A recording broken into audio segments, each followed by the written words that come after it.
people on Zoom right now, and it is 6 o'clock. I'm getting ready to go over to Zoom myself. Zoom, zoom. Zoom, zoom, zoom. Hello? Hello? Hola. Are you Jesus? guys still there? Jesus? Let's go. Can you hear me? Wait, Joelle's here. I know. I thought.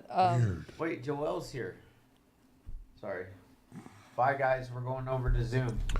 Hi, Chad and Amy. Later. Hi, Michael H. How you doing, bro? Nice to see you again this week, brother. Matt M. Thanks for the notes you sent me. Hey, Julian. Matt M. Hi there. You know Matt. I was just playing. Kathy D. Peter Gates. Joel. Whoa! I just found it in a Wendy men's G. letter. G. Lowe. Devon. Katie. Christy. Hi there. Crazy. Monica. G. Miss April. Charlie. Mrs. April Welshman. Wonder if he is a Welshman or not. Or it's just in the name. Katie, hi. Kat. I got an echo. Oh, shoot. No, hang on. Shane logged himself in, but he forgot to put the mute button on his. Yeah, that's true. Of course. Of course. Where are you, Shane? Oh, my husband is God. Welsh. Look, she answered. Husband is Welsh? Miss April Welshman. So I was wondering if the husband's Welsh because my friend is named Rolf Schweitzer. And Schweitzer means Swiss man in Swiss German. And he is a Swiss man. His last name is Schweitzer. So that's kind of where I put those two together. Anyways. Okay, boring. Boring. I don't think anybody's going to be. No one needed to know. Yeah. All right. I mean, how I is don't- that anything to do with, what was it, Welshman? And I don't want to Welshman? talk about why I'm here. Well, okay, I guess I'll share a bit. Flight canceled yesterday, now delayed until 1:30 a.m. He tonight. said, I don't want to talk about it, but then he talked. I spent the last 2 days at an airport yesterday in Oh, Napa, today in Miami. Shit, bro. Wow, Sorry, yeah, I'm Joel. really sorry. Damn, dude. Well, glad you're here. Yeah, man. Yeah, we're glad you're here. Where are you? You made it. Yeah. He just said he's in Tampa, He said- Miami. Fuck my That's- life. I was just asked, like, where specifically? Not just in the airport, but Oh. Damn, dude. Like, I've been noticing, even like Natalie, when she's been traveling, her flight's been delayed. Oh, delayed, really delayed. bad. Really bad. Yeah. Flight I don't know delays what's are going on. terrible right now. yeah, I don't like it. And we're supposed to fly out on, Monday or Sunday night. I'm thinking about Next not week's- going now. What? I don't have my real ID yet. We have 300 No one on even Monday checks the night, real ID. 1,000 people on Tuesday night. It's stacked. People bought tickets. It's crazy. 300 people on Monday bought and 1,000 on Tuesday. Huh? Yeah. Huh. Interesting. It's a big get. I It's just a got- decent Well, sized guys, get welcome to the, Tuesday night. is Recover there Loud. any, are any of y'all from Phoenix, Arizona? Because that's where we'll be. And on we're looking for Monday someplace night. to stay, actually. We need an Airbnb. We'll, Or I'll tell you, I don't mind throwing someone over to their house Shane, and taking Shane it. doesn't mind sharing a bedroom with Chad somebody and either. Shane Yeah. are looking for an Airbnb. I will not be doing Airbnb with No, you I guys. don't want to. I don't want to pay for it. I want to be invited into someone's home, fed, pampered. Anyways, we'll be in Yeah, Phoenix, wow. Arizona All right. on when? June Monday and 7th, Tuesday. 16th. Yeah. That's in 2 weeks. Don't say Monday and Tuesday like as if it's next week because it's not. Okay. Tell us how you really feel. I know. I know. Scott's in the house. All right, let's get this party started. Yeah. Yeah, let's do it. The Hopeaholics podcast. Why do we remind each other why this came about? 9/11, 2022. Yeah. Tragedy in Chad's life. His daughter found the love of her life dead from a fentanyl poisoning. One pill can and did kill.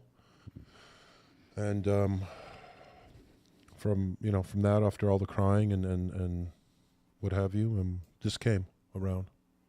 Yeah. Saving lives and not really thinking about too much, just moving forward in recovery and love and life and And I know giving you said people, it. bringing people hope Yes. and strength and all the Yes. things that we're supposed to do. And that's why we recover out loud. So we break the stigma There you and go. allow people to know that their treatment does exist and healing is possible. And especially asking people need, when they lose somebody, especially to this disease or to the poisoning of fentanyl that is like roaring out there.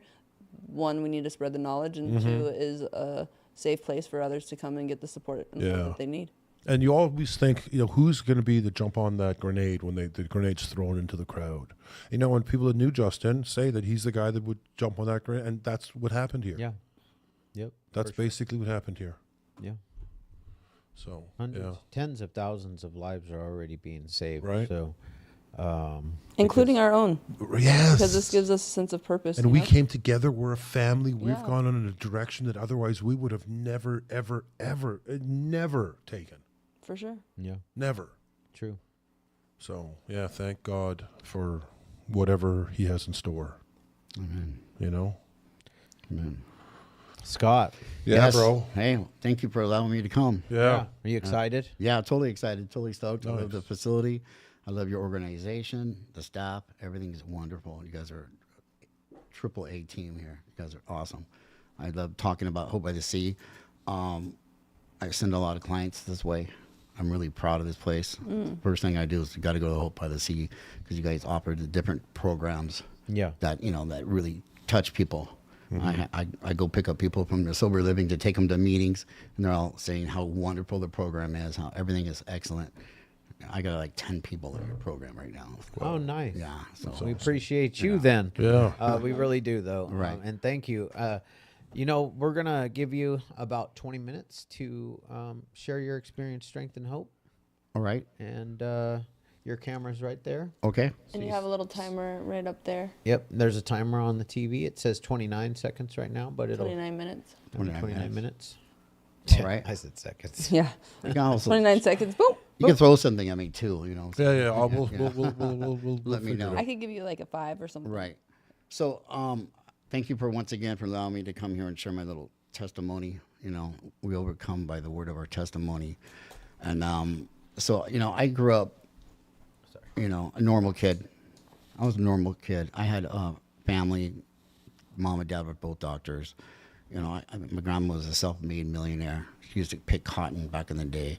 So I grew up a normal kid. And then, I'm about 9 years old. My family split up. I was angry. I don't know why I was angry. And then, my life just went crashing. But I always walked the line of doing the right thing and the wrong thing and not getting in trouble for it. And so I started practicing witchcraft at 13 years old. And that opened up the door to all kinds of this gnarly stuff. But it was cool, because I was actually casting spells and, little girls that I liked at the time. And my little 13-year-old crushes, and they were actually responding. I thought it was really cool. Then it went into Dungeons and Dragons, Ouija boards. And I practiced for about a year. I was doing actual astral projection. I would leave my body and take a look like Peter Pan kind of stuff. It was really phenomenal. And then my grandma found it one day, all my stuff, and she made me burn it. But I never confessed it. I never confessed it. And I just recognize this 39 years later because I've been battling alcohol and drugs for 39 years. I had 8 years clean, 4 years clean because I come up out of prison each time. And I thought I had it connected, I thought I had a beat, I thought I could witness over a Corona with the fellas, But back to 13, I practiced, which did all kinds of gnarly stuff. Growing up back in the speed days from Riverside, the Inland Empire, the beautiful city of Riverside there. I went to private school, got kicked out. Public school, got kicked out. Went to C school, and then finally got my GED in 10th grade. And this, went on to get, I was really not book smart, but I knew I could read a book and then I can understand it, really well. And I didn't have to study, so that was a gift. I was too ADHD to figure out, how to sit still. I can read a whole book in a month and I'll be done. I'll be looking at the teacher like, this is boring. So I started to crime, of course. That's what happens. I got bored and started doing a lot of crime, a lot of fraud. And I was doing fraud before there was even fraud being done. I was just living life large and running amok. And, as I shared earlier with y'all outside, that eventually it all came crashing down. Eventually they came and caught me. I got convicted of 118 felonies, all fraud. I sat at the head of the table in the jail, and their guys are all these big old burly guys are looking at me like, who is this skinny guy? No tattoos, no nothing. I was always afraid to get a tattoo because I didn't want to be identified by the cops. I wasn't stupid. I'm like, I'm not getting no tattoos because that's the first thing to do is take pictures, of all the tattoos. And so I'm like, I never got a tattoo. I never felt courage to get a tattoo. I'd go in the tattoo shop and just look at all the tattoos on the wall. I'm like, what am I going to get? I'm like, this is too much. overstimulation, and I'll walk out, you know, and then not get a tattoo. And I sold a lot of drugs, and I had a lot of tattoo artists. They're all trying to get me to get a tattoo. I'm like, nah, I'm cool. Just give me the money. But you know, that's my life. I've been in and out of prison. I mean, I got sober, but I never got recovered. I never really did the 12 steps. I just focused on, you know, I did the half of the gospel when Jesus says, you know, confess my name, and so I did that, and I had a little freedom, but I had abstinence from the gels, and I would get out, and then I would, you know, have no support. I never went to a recovery program. I didn't want some people telling me what to do, and I'm old, so this is like, you know, 30 years ago when the recovery programs weren't like they are now, you know, so it wasn't built up the way it is, and so I went to different states. I was a deep sea diver. I drank all the time.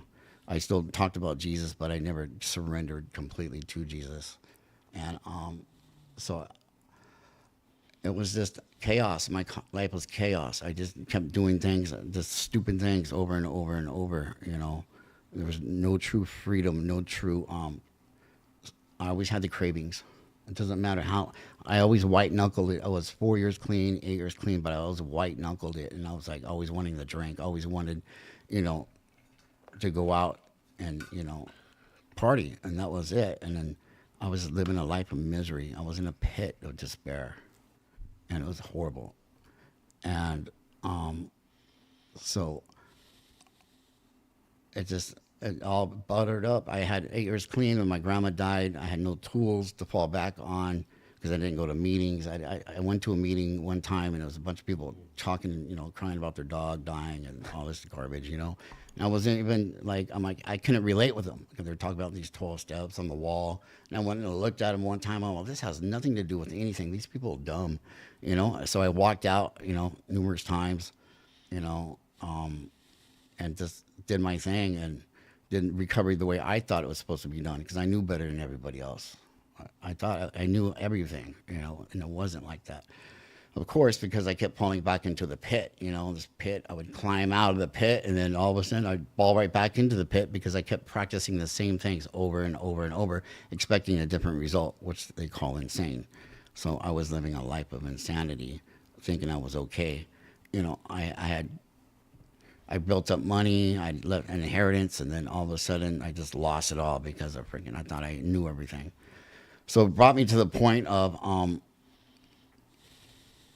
where I'm at today. Actually, I was living in Mexico, and I was coming across the border, back and forth the border, and so what happened was, all of a sudden I get flagged and pulled over coming across the border. When I was doing in Mexico, I was stealing stuff up here and taking it to Mexico to sell down there. So I knew cartels, I knew the cops, I knew a bunch of people down in Mexico, and they all, you know, I would bring stuff all the time, but I got flagged because I had a misdemeanor warrant up here, which they said was a felony. So all of a sudden now I'm in handcuffs again. I commit 118 felonies 25 years ago. That was 25 years ago. And then, so I hadn't been back in jail because I got really smart after that. So after practicing crime for so long, I knew how to do it really well. I didn't get caught anymore.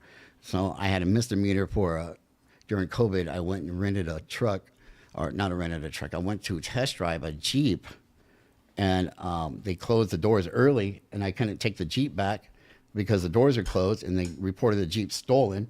So I returned the Jeep the next day, and they had the SWAT team. And they were all taking me down by the SWAT team, saying, "Hey, why are you still in the Jeep?" And I bring it back at $8,000 cash in my pocket, and then so they put me in the back of the paddy wagon. This is in Corona, and then I was in the back of the paddy wagon, and going into there, and of course I dealed out to a misdemeanor. And what happened was I never went to community service, which was a blessing because after like a year later, that's where I got caught. Somehow it magically became a felony for not going to community service because I didn't do the community service, which is a blessing again.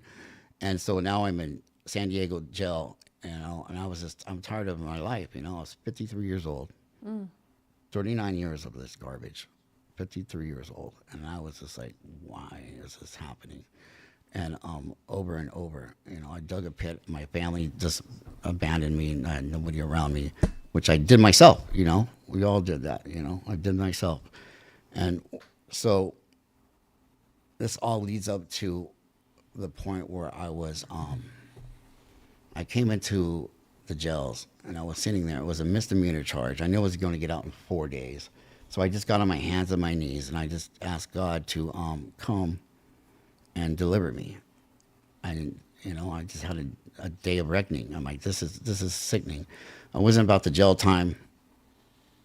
It wasn't about the loss of the material stuff. It was just because I was in a pit, and I wanted to be done with the pit, living in the pit. I couldn't get out of this pit, and I wanted true freedom. And so I surrendered. My cellie went to court that day. I'm on my knees asking God, please take this away from me. Not the time, because like I said, 4 days later I'd be out. It wasn't anything. It was the way I felt about myself and the way I knew I was going to die, you know. And so at that time, I told God I would stop doing drugs and I stopped doing crime. Those were my two things. I supported my drug habit with doing criminal acts. And so I asked him to take that away from me, and he did. This is the coolest story. So after I get done crying, I'm drying my eyes out, I'm pacing the cell, and then the trustee was hammered. He comes walking up, and he has a little kite. It's a little, you guys know what a kite is. It's a little instrument, like a little note from another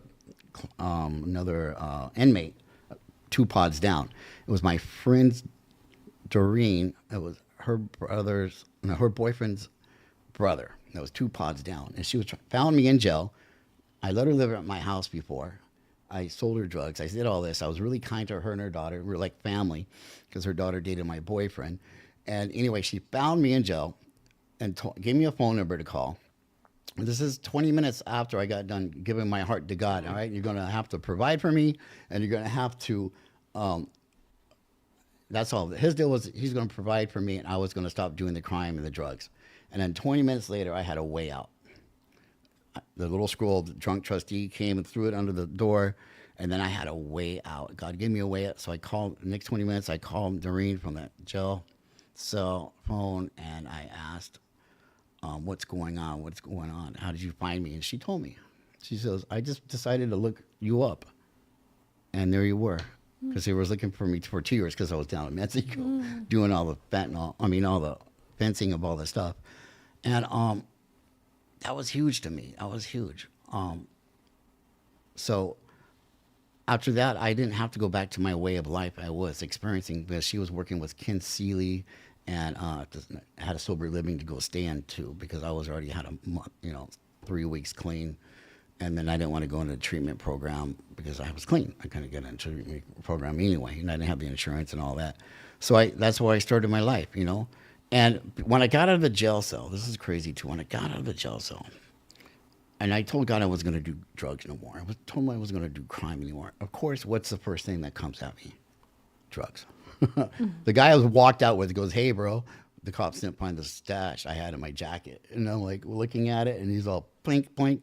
And every time before that, I was a slave to doing drugs. I was a slave to sin. I couldn't stop. Let's do it. Every time I came in and out of jail, prison, and all that, I would do drugs, drink. Oh, let's go have a drink. Okay, let's go. Dumb, even knowing the consequences of what's all going to happen. And I had the power at that time, after 39 years, to say no. And I did. I said, no, I'm cool. I'm done. And I'm like, where did that come from? Where did that come from? That was something from, I'm like, it even surprised me when I said no. Because usually I'm running. Okay, and that wasn't good enough. So we're walking, this is in Temecula. We're walking because there's no public transportation to the Walmart, because I was going to trying to get back to San Diego. And then God shut all those doors down. And then some girl with more drugs comes up to me in the Walmart parking lot. Hey, bro, let's go get high. Got some stuff. I'm looking at her. This never happens, you know. A girl with drugs coming up to me, and the devil was like, "No way, bro. We're not doing it. You're coming back to the dark side." And I'm like looking at it, and I'm like, I'm like, nope. Again, something supernaturally inside of me pushed back, and I said no. And that was the beginning of the end of my drug life and my criminal life. So of course I had a lot more trials and tribulations, but through that whole ordeal, I called Doreen from the Albertsons grocery store because my phone died, and she came and Ubered me to where she was staying at, and now I was free from all the circles, you know, in a little sober living house with Ken Seeley communities. It was really, really fantastic. It was a really good place. And that's when I started going to meetings again. She goes, "Oh, you got to do 90-day meetings, 90 meetings, 90 days. I'm like, oh, great. You know? So I go into the meeting after I've been sober a month now, and I'm looking at these people, and I'm like, nah, I can't do this because this is a bunch of crap. I can't do this. I really can't really do this at all. And so I'm turning around to walk out, and I had a God moment. God doesn't verbally talk to me a lot, but this moment he says, "Sit down, shut up, and listen." It scared the crap out of me because there's nobody around me, no one's in my head, and I'm walking out the door, and I'm like, so I turned around, I sat in the available next chair by the door, and I sat there and I listened to it, and I'm like, what are these guys? Everybody was talking Chinese to me. Let's just talking Chinese. And I'm like, this is garbage. Still, I was just thinking, because I didn't understand 12 steps, even going to church, even surrendering before, but it was a half surrender. But I still didn't understand what they're talking about. So I got up when they're done the meeting, and I looked at the 12 steps again. There's only one step that had to do with alcohol, and it was the first step. And I'm like, that's crazy. So I promised her I'd go to 90 days meetings, 90 days. And then, I did. So I started going to more meetings and started making more sense. I started seeing everybody have this awesome lives. I'm looking around, these people have awesome lives, and they're truly happy. And I knew some people from the streets that we knew together that brought in, and they're saying, dude, I got the most happiest life I've ever been. And I'm like, wow, I want that life. I want that life. And I started copying what they're doing. All right. So, all of a sudden now I'm looking at the 12 steps. All right. How do I do this? All right. And so every time in the beginning of the meeting, I was going to the NA meetings, everybody going around the circle, and they would say who they are and what their addiction is. And I'm a tweaker from 20 years. And I'm like, and then, during the group chat or discussion, they would say, yeah, I was going down the street, and I thought about doing dope. And I'm like, dude, you got 20 years clean. You're still thinking about doing dope? I lost hope. I was like, this isn't a program I want to be in. This isn't what I really want to be at all. That's not. And I'm like, so I start talking to Doreen. She goes, oh, he's okay. But other people would say it. I have 8 months clean, and I almost relapsed. And I seen people starting to relapse, people dying from using fentanyl again because they haven't used it in 6 months, and they started doing it and they die, one hit, like one pill, right? Completely dead. So I'm like, this isn't really what I want. And then Doreen says, hey, I know a group. It's called the Fix It Group in Banning. And it's a 12-step intensive 2-day workshop. I'm like, in Banning? Is there anything good? It's like Hemet. Is like, anything good from Banning? Is there anything? What's Banning, And so, and then, so I called up the number. I had to make a reservation. I called up the number.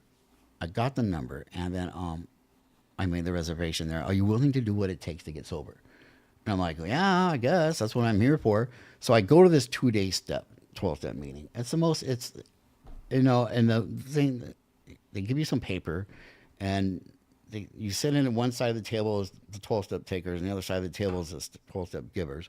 And you sit there, and they're just like drilling you. All right, the first step, and they don't even really, I didn't even understand what was going on. So anyway, people would get up and talk about their testimony, and you would write down things that you correlated with them, right? Because everybody you talk to gets stuck at the 4-step. Well, what step you on? Oh, I'm 4-step. I've been doing it for 3 years. I'm on the 4-step. I'm like, why are you in the 4-step still? Then I started looking at it. Well, I can see why. Nobody ever wants to look in the mirror and look at themselves. It's garbage. Nobody wants to do that. I didn't want to do that. That's why I can see why the 4-step was. But this is, people says, write it down. Write it the fuck down. They were telling me, you know? And so, like, do you want to be a liar anymore? I'm like, no, I don't want to be a liar anymore. I don't want to be a liar anymore. So it was phenomenal. I wrote 28 pages that day of character defects I didn't want to be anymore, that I would never have done it myself anywhere else. It was a 12-step, 2-day workshop in Banning. And at the end of the day, we only did 7 steps the first day. We said the 7-step prayer. And God, take this away from me. I don't want to be this way anymore. And I'm telling you, I had a freedom that I've never experienced before. It wasn't a angel moment. It wasn't anything in that nature.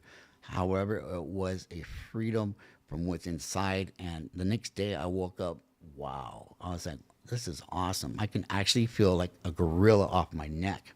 You know, I didn't have cravings. You know, the sober living house was right next to a liquor store. And I was like, what the heck is this? You know, and every day I was like, man, I want to drink. And I didn't have that. As I'm passing through Palm Springs to go to Banning, I had my Jeep and I was like, look, I didn't have the cravings to stop and pull over to drink like I did every day. I was fighting the demons all up to that point until I started confessing my sins. And in the Bible it says, if you confess your sins to one another, he will heal you of your disease. And that stands true in my life. Because if somebody like me can come from the garbage that I promoted, you know, and then I did, and then have true freedom, true spiritual awakening. I experienced exactly what the 12-step guys were talking about, the spiritual awakening. I experienced that, and it works. The 12-step works. So on the next, then we did the amends, and you know, then working in step 10, 11, and 12, and I was a new person. The next week, I was just like, I don't want to be a liar no more. I don't want to cheat. I don't want to grandioso, you know, emotionally thin-skinned.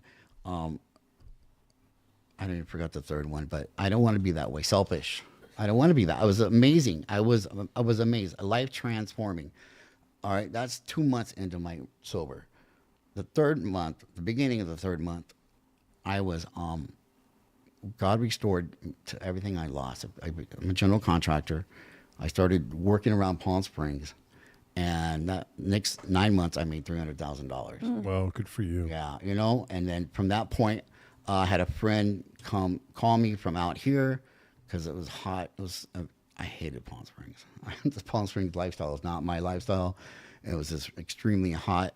And then I got a phone call, and my buddy goes, hey, let's open up a rehab. I said, all right. I didn't even know what a PHP program, I didn't know what anything was. I said, I just had the money. I said, let's do it.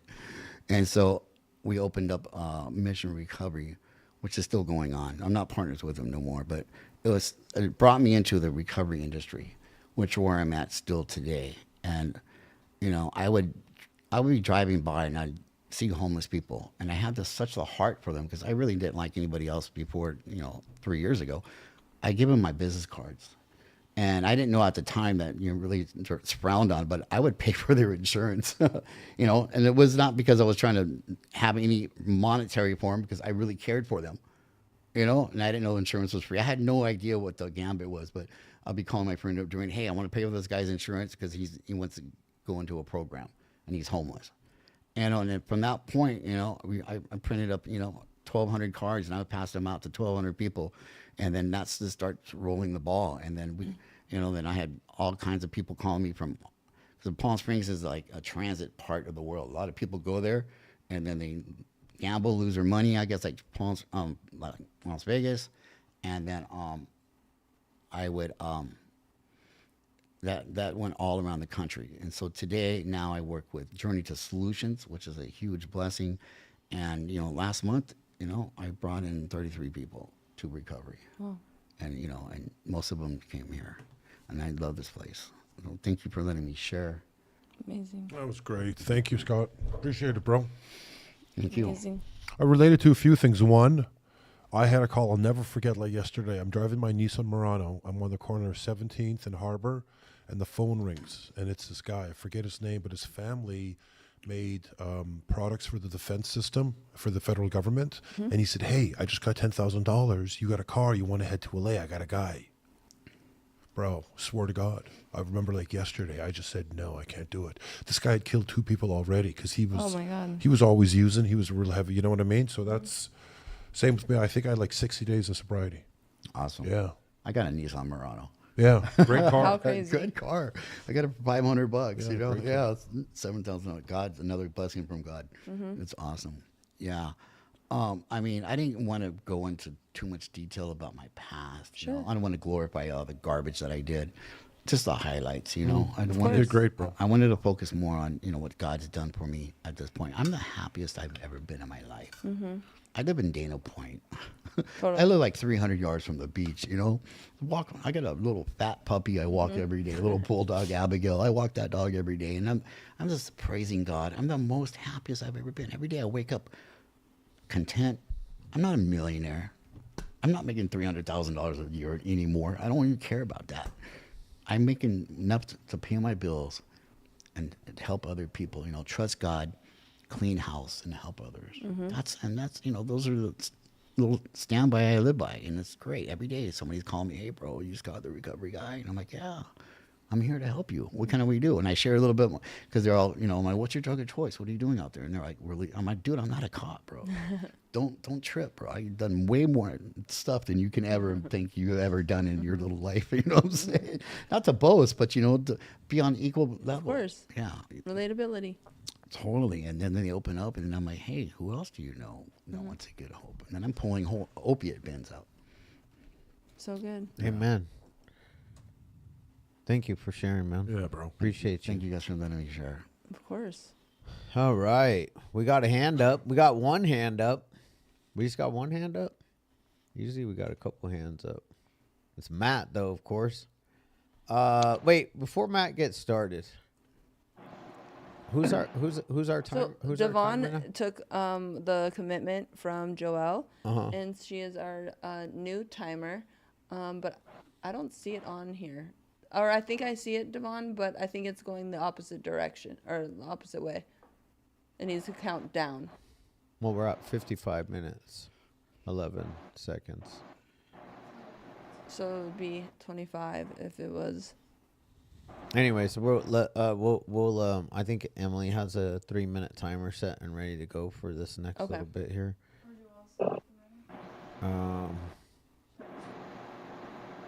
Joel says he can run it, but did we train Devon how to do I don't it? think we showed her how to do it. She asked me for. She's Joelle's- she's making hand gestures over there. I'm just Yeah. messing with her right now. Oh wait, there's the timer on her thing. You got it, Devon. Oh, get it, girl. Oh, look at her. She's like, yeah, Chad. Oh wait, it went away. But now. how come it went away? That was Emily. Now it's back up about 55 seconds. How weird. I mean 55 minutes. There There we it go. is. Oh, there. All right, let's right. go. Let's go, Matt. You're up, buddy. What up, family? Matt, grateful, recovering at it. Hey, bro. Man, story definitely could relate quite a bit of it. Like the making deals with God to take things away.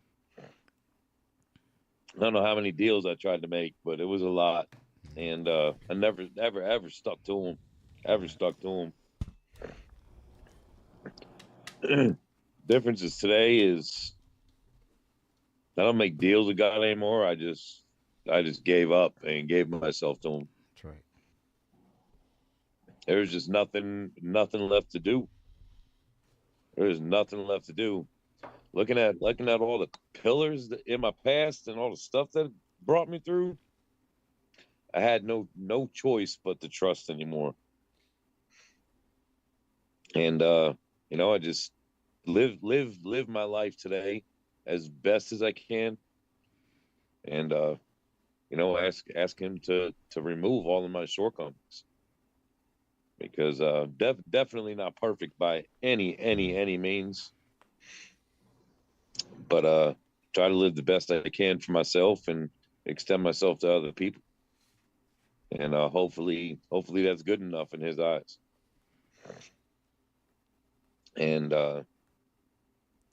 that's kind. I guess that's kind of it. I don't need the 3 minutes. We love you, Just Matt. Love you, buddy. Thank you Yeah. for sharing. that's it. Love everybody here, man, and this world is a better place with you in it. There you go. Thanks, bro. Devon. Devon. All right. Let's get that going first. A long time you want to recovering addict. Just for today, we have 56 days. Nice. That a baby. Love you. Love you. And yes, Chad, I do know how to run this timer thing. I was, I got you. I got you. I wouldn't take it without knowing. I mean, I probably would, but anyways, God, dude, bro, thank you for your share. I mean, I was always like, who is this guy, right? Because you had helped us out with the ride last week, I Oh, that's believe. right. That's Or right. Yes. Oh wow. yeah. Yes. So, and you told me that we got to talking about them. Like, hey, I was at the Nem house, and you said you know them and chat and whatnot. But thank you for your share. Thank you for your story. I always wondered like, what's this dude's deal? Like I don't know. And it's amazing to hear your story. Yeah, and it gave me so much hope and strength, though, right? And I got Carter over here too. She's inside now, but we were listening, and I was like, "Hey, Awesome. Scott." She's like, "What?" So thank you for that. Experience, strength, and hope. Right? Let me tell you guys. I told Nat we'll catch up, but I'm gonna just share right now. Since I took this position, right, last week, since I agreed to do this position and be in service, right, my life, everything has fallen into place. To me, that's God, right? To me, that's my higher power, and that's God, right? I shared at a meeting 2 nights ago, right, on Zoom, in Hawaii, and I had to speak for a half an hour or so, but I got to share my experience, strength, and hope, right? But God has put me in positions and places right now, and it's all God's will right now. Like I moved to a new house. I got a little bit more freedom, right? I'm right down the road from Hope by the Sea. I'm shore captain. Like we got some big responsibilities on my plate right now, but it's because I feel, right, I'm working my steps. I'm in service. I share my story. I do what I need to do, right, to keep my recovery strong as shit, right? Because right now, this is all I got. I ain't got my kids to worry about. I ain't got a family to worry about. I mean, I do, but I really don't. Right today, I get to focus on me. So if you're new here, welcome home. Welcome to a new way of life. If you're coming back from a relapse like myself, welcome back. I'm glad you made it back because I know I'm glad I made it back. If you're struggling, keep your head up, keep your heart strong, keep putting one foot in front of the next, keep going because you're worth it. And if nobody's told you I love you today, well, shoot, I love each and every single one of you on here, on Zoom, listening in this podcast. Not a damn thing anybody can do about it. Love you all. Did she mute herself? That is impressive. That's really impressive. Like timer to the T. Wow. What's cool about We love you, Devon. the timer? Thanks, I like Devon, for the I like kind that sound. The sound, huh? Yeah. That was good. Hi Donna. My wife is on here. Yep. Hi, Donna. Yeah. Who's that? Mr. iPhone. You're up. I'm Kelly. Hi guys. So I'm new to the group. I'm currently inside of a VA facility. I have about 65, 66 days sober. Welcome. Congratulations. I'm addicted. Thank you, thank you. Addicted to cocaine, marijuana, and alcohol. Suffer from PTSD, military sexual trauma, depression, severe anxiety, major severe depression. But went to my first meeting last week. Got some chips. So these are something tangible that I could hold on to. And my mom and my family's actually watching too. They joined the chat as well. Amazing. From San Antonio. I'm in Waco right now. I've done a lot of fucked up shit, but they're still here with me. So thank you. Love that. Wow. The family support. That's what this is all about. It Everyone's welcome. It really is, and it's nice how good a feeling is it to have the family actually come to the Zoom and Totally. support you like that. Like that's deep. Yeah. Did you say you were in Waco? Mm-hmm. Oh, nice. And her My- family's in San Antonio. Yeah. My son just got Yeah, got my back from family's in Waco. San Antonio too. I'm over here at the Doris Miller VA facility. I've been here since the 12th of May. I'll get out pending roughly around like the 7th of July, give or take. It's a 60-day intensive program. Every day you wake up, I'm going to classes like 8 to 9 hours a day, putting in the work. hit the ground running and haven't looked back. You That's know, right. like I say, with God on my side, I could do everything. And Without just a keep doubt. moving forward. Good for You you. know, and I just thank him every day for giving me an extra chance. Good for you. Awesome. Good Keep for you. going. We love veterans. We love Yeah. military personnel, all that, first responders. So thank you. Thank you and for your service. yeah, God bless you, man. And welcome to this meeting. Thank you for Hopefully your we see. support. God bless Yeah. y'all too. Yeah. God bless Thank you. Thank you. Hopefully we Oh see you yeah, next week. I'll be joining every Tuesday Nice. Amazing. from now on. So, Nice. Thank you. yes, ma'am. Now, is it me? Joby, Or does it look like Joe's wearing a onesie? he's wearing a wife beater. Stop it. Don't be like that. I was just saying. I'm wearing a romper, bro. That's for what you. I was. That's Joe what B, I that's saw your better. before and after, bro. I know what you're wearing under that table. We know. Don't worry. I like see you killing rompers it. now. Rompa's nice. It's the weather for rompers. I'm a big fan of rompers. Anyway, what's going on, guys? How are you? Amazing. So listen, amazing, right? Life is good. So listen to how crazy today was. Just a crazy moment, right? And I remembered Mike Tyson saying, "If you're favored by God, you're favored by the devil." And Fact. something like that happened to me today.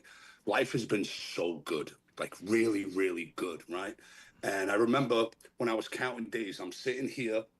I'm going back 2 years, and I had that moment you see in movies, right, where I can't sleep, and I'm thinking like you, Mike, the speaker, all this white collar shit and all the consequences of my actions. I just can't sleep, and the mind is racing. And I had a bottle of scotch in the freezer, and I had things stashed everywhere because I wasn't sure if I was staying sober yet. And it took me like 3 hours and every Rocky movie, but just the fights. I watched just the Rocky fights from midnight to 3, and I finally dumped the bottle. The next day I go to a meeting and I share, I'm crying, and the speaker just cut me off. And he's like, "But you didn't drink." And then he pointed to someone else. And I had a real big resentment about that. And then I accepted it. I'm like, well, I shouldn't have spoken that long, whatever, right? So life's been good. I go to a meeting today, and that same guy is speaking. And I start obsessing. I'm like, I want to fucking kill this guy. I just want to interrupt him, be like the biggest jerk off, right? Because he's talking about, you can't talk it, you got to live it. And I'm like, oh man, this guy's such a hypocrite. I wanted to snap on him. And then he mentioned something about newcomers. And I'm like, all right. I got up and I went to the kitchen and I prayed. I said, God, please help me let this go. If this guy's full of shit, then he's still sick and suffering. So please continue to watch over him. And I did that. And I would never do that. I do that sporadically, but not in the moment. I'm an impulsive man, right? And I would snap out on this guy. And then who does it hurt? It hurts me. It doesn't hurt him. It hurts the other people. So I did that. And I'm saying this because no matter how good it gets, the devil keeps coming at me. Right? I feel like he's always coming at me, whether it's in the arrogance or this was clearly ego. But if it was arrogance, ego, or too much confidence, or, too fearless, like all the defects that went away, I feel like all of a sudden it's like they're all assets, but I need to, know which is which at times, And so I just wanted to share that in the past, I either would have held that in and got wrecked and took it out on someone else, or I would have snapped out in this meeting and said something to this guy, and I didn't either. And then I went to a wake because my friend's father died, and I realized the importance of life and how short it is, and I got through it. Then I jumped on this meeting, and I got to see a bunch of great faces, and even Shane's, you handsome Canadian, you. That sounds like a And, great day you had today, bro. Every day's a good day. There's just little moments that I need to be on top of, But I haven't had a bad day, man. I thank my boy right here. You know who he is, Jesus, Jesus, Yeah, whatever you want to call him. He's the guy. And Mike, thanks for your story, bro. And that's all I got. Mike who? Thanks, Joe. Mike. Isn't his name Mike? Scott. Scott. That's all right. I was way off. Yeah, no, not that bad. 4 letters. I've gone by Mike before. Yeah, he's Whatever's on the check, bro. I'm cool. I Scott got with you. 1 T. 4 letters and 4 letters. Sorry, bro. You're Thanks, good, guys. Thanks, Love you, thanks, Joe. Von Lewis. What's up, guys? Hey, buddy. How y'all Von. First off, Joe, if you ever wear a romper, I'll be flying to New York. Why you want to check them out? Yeah, that's funny. A good one, bro. You're tired, but you're not that tired. That was a good one. That was good. Nah, I agree. That was funny. I agree with you, Vaughn. No. Oh. Yeah, rompers. There's no season for rompers for guys ever. Sorry. Scott, that was absolutely phenomenal. I really relate to the doing dark, twisted, seedy shit in your younger years, and then just the complete duality to where we are today. It's just polar opposite. And to hear someone else share that and to, just have it resonate with me and just, affirm that belief that, there are others like me. I'm not, terminally unique and, special. So that was absolutely amazing and definitely needed to hear that. And back to Thank you. resentments about people, I stick by something, and it's harboring a resentment or holding a grudge against someone is like drinking poison every day, expecting them to die. Mhm. So every time I think about someone that pissed me off, it's just hurting me. It's just killing me. It's just making me sicker. And it's just making me hate life and be more miserable. So I know we do the, not personalities, but some of them are pretty hard to fucking ignore sometimes in the rooms. And it's like, oh God, this jackass again. But not here. I love this meeting. I love all you guys. I'm super stoked to be here. Just wanted to open up my mouth. It's been a couple weeks, but yeah, love you guys, and that's all I got. Thanks, bro. Thanks, We bro. love you. We better see you June 20th. Put that in your calendar. Yeah. Jesse. Jesse. Wow, Shane. Can you say my name like that again? Hold on, let me No. record it. No, don't do that to him, Jesse. Sorry. First off, thank you, Joe, for reminding me of Scott's name. Because the whole time That I was was a like, good "Fuck, one. what's his name? That What's was a his good name? one. What's his That's what name?" it's supposed to be. You know what I'm saying? When you do identity theft, you don't want people to know who you are, right? Still got it. Tomorrow you're going to be something else, So. Well, thank you, Scott, for such an amazing share. And not only that, but you're doing God's work. I mean, helping people directly get into recovery. That's heavy, dude. That's amazing. Something that I aspire to do. Soon enough, I'll get there. But you know, I had a great tragedy in my life as well. I lost my brother to fentanyl poisoning. He was homeless on the streets, and I think about that a lot. And it drives me to do better and to help people. So when I come across someone like you that is directly helping people, I mean, I can't thank you enough for the work that you're doing. You know, especially coming from the past that you come from, and like, I mean, we all come from similar pasts, right? That are pretty fucking rough. So to see someone turn it around in such an amazing way, just thank you, and thank you for sharing that with everyone. And that's all I really wanted to say. That's all I got. Love it. Thank you, bro. Thanks, Jesse. Keep praying for me too, as well, because I'm on the front Of course. lines, and the front lines it gets really dark and crazy, and the stuff comes out of you sideways. You're like, wow. And so I gotta get up early in the morning. I see what Jesus got up early in the morning for, is to pray, meditate. Step 11, keeping that conscious contact with God. So my prayers, are always for my clients, but also I will receive you guys' prayer for me. Absolutely. Remember to pray for me daily as we reach out to the lost. And Definitely. thank you for the kind words. Yeah. Chase. Chase Rowan. No, we can't hear you, bro. Push out. What's up, There we folks? There go. you Hey, go. buddy. So, hey, this is my first. I've been sober over 2 years. That a boy. The last Good meeting job. I went to, Congratulations. I overdosed on fentanyl. I was deep into heroin. It all started with an injury in the military. They put me on oxys, mailed them to my doorstep monthly. Completely fucked my life up. But what Joe just said really resonated with me, because the last meeting I went to was in Southlake, Texas.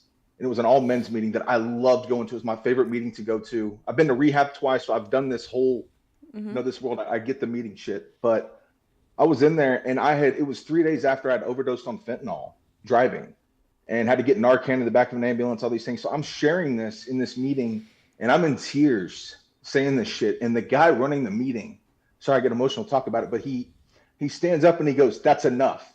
And he goes, "No more. This is an alcohol meeting." I was like, what the fuck? Wow. So I walk outside and this was a big God moment. And it was kind of like, dude, what are you doing? Don't leave. Don't be that little bitch. Pardon my French. But I turned around and went back in there. And after that meeting, I had, I don't know, there was probably 50 people in there, but I probably had 20, 25 people come up to me and be like, "Dude, I'm not alcohol. It's drugs." You know? And so hearing that, and I'd say this to say, like, when you're at these meetings, I've even been told at a meeting before when I say I'm an addict, they're like, "No, it's alcoholics." I'm like, what the fuck? No, like we're all addicts. So, but that's my deal with that. And in 2023, I was blessed. After both of my rehab stints, I relapsed pretty quick. Have a wife and 2 kids, destroyed my family, lost my home, bankruptcy, the whole fucking 9 yards. And then in 2023, I went to Mexico. I used Ibogaine. And I've been sober 2 years since. And now this is all I do is I want to help people. You know, I want to direct people because the sober world, it's a fucking superpower to be sober.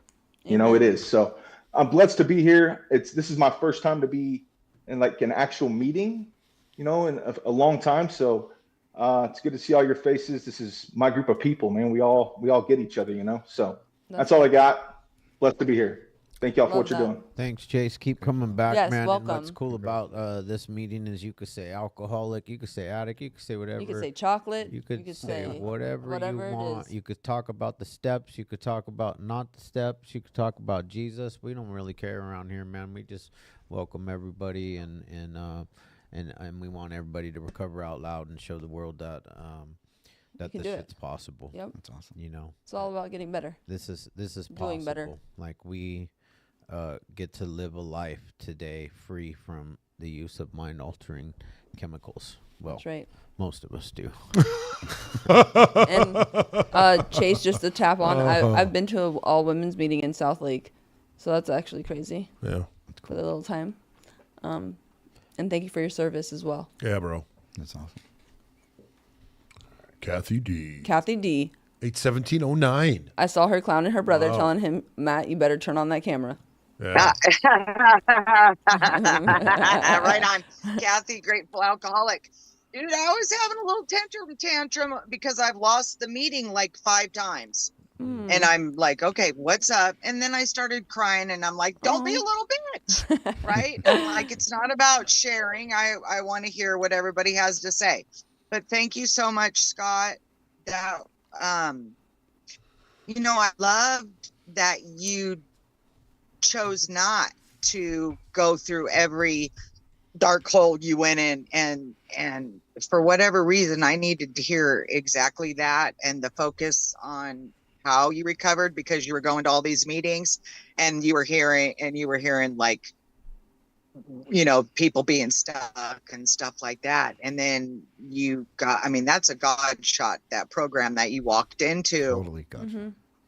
Yes. And then you got back everything you lost, you know, multiplied, and turned right around and gave that back multiplied. And that's just amazing. And so amazing. Thank you for sharing. And thank you for noticing me give my brother shit. And then, yeah, what everybody's talking about, resentments, you know, like where I am in Northern California is a big, people do a lot of growing.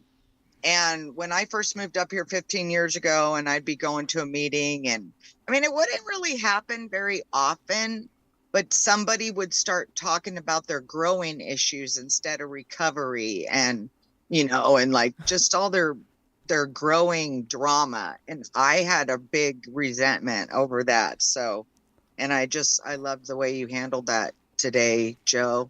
You know, because I can easily get triggered, and I'm working on that. I'm like specifically working on that because it bothers me when I throw a temper tantrum, and it's not pretty at 55. I mean, it's not pretty when you're 3. It's really not pretty when you're 55. So I love this meeting so much, and keep coming back, everybody. Congratulations, a lot of wins, and I'm going to be doing my very first ever speaker thing on Zoom, and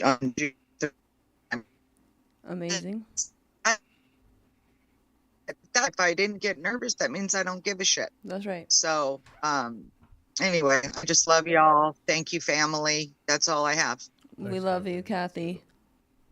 Danny Diaz. Bring us on home. No, we got Nora. Oh, Nora popped up. I didn't see her. I'm sorry.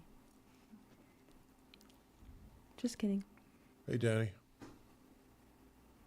Hi, Danny. Danny? Thanks Oh, for, can you hear me? Yeah, we hear you now. How we do? Cool. Thanks for sharing, Scott. Appreciate your story. I'm just 40 days today. That a baby? Congratulations. And I've been battling this thing for 10 years, in and out of the rooms. My father's 36 years in recovery, and he pushed me to do, Alcoholics Anonymous like 10 years ago, but he forced me to do it. He said, if you're going to do this, if you're going to live in this house, you have to go to meetings. And I was like, there's no way. I did what he told me to do, but it didn't stick. I didn't want to do it. I wanted nothing to do with AA. I just knew that, or at least I thought that I could drink and drug successfully. And, I found out that's not true. But I just wasn't ready. I just was not ready. I was in and out of the rooms for a long time. I've had some time, I had 3 years at one time. I had 2 years. I celebrated a year multiple times. But I've definitely struggled. And, not recently, I went to rehab upstate New York, Bright Life Recovery. And, I didn't get caught. I just put myself in there. I said, I'm tired of this. I'm just so tired of this. I'm tired of living like this.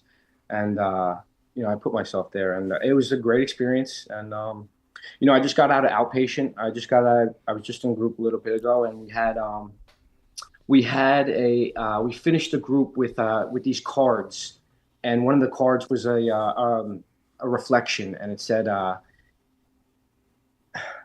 what do you receive daily that is either tangible or an emotion that you are grateful for? And, the only thing that I could come up with was love. Because the past 10 years, I can say that I've truly been loved and supported the entire time, through all my mess ups, through all my screw ups, through everything that I've done that was crazy in and out of the rooms. My family, my friends truly never stopped loving me and supporting me. And that's probably the only reason I'm still here today, in and out. Like, people chased me around to try and get me to do this. And if I didn't have that love, that support, that people really care about me, I don't know if I would have stuck around. I really don't, and I am just so happy and so grateful that I have that, and now I'm back, and I'm taking a full bath in recovery this time. I'm meditating, I'm journaling, I make meetings. I didn't even know this existed. I follow you guys, and I saw this page, and they said, you're going live. And I said, let me check it out. Let's see what it is. And here I am. And I'm just, I want to be a part of this. I want to show up to this daily. I'm truly grateful for this. I really am. Thank you. Love that. Welcome, Danny. Thanks, bro. Thanks, Danny. So was that like Dawn with the Wind music? I don't know, but it's great. It is nice. It's nice. Yeah. It's not so. Yeah.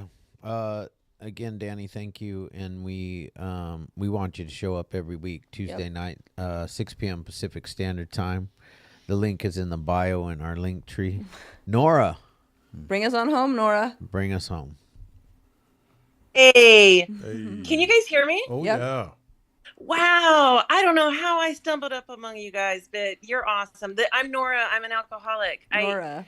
Alcohol kicked my ass for a lot of years, but I raised 3 beautiful girls. They all played Division I basketball. Nice. God, somehow I was in an abusive marriage. I have 7.5 months now. Nice. Yeah. Nice. And to Congratulations. recap, she drove me there when she was old enough to help me. They knew I needed help.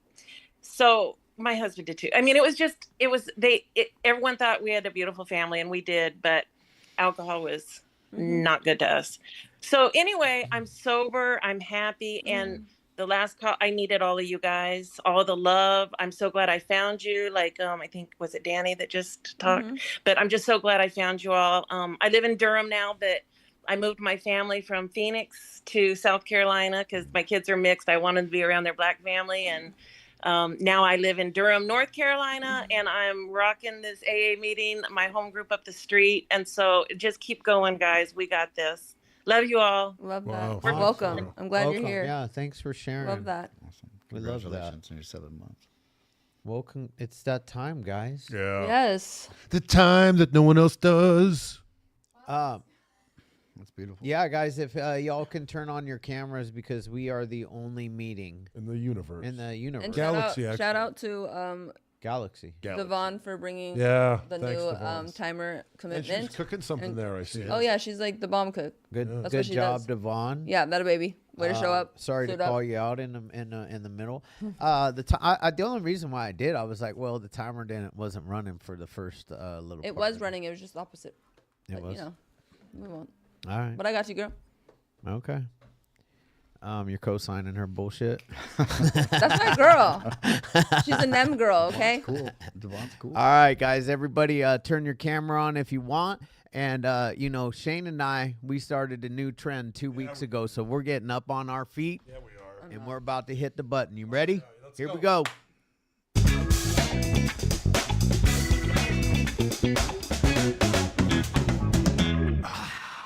God.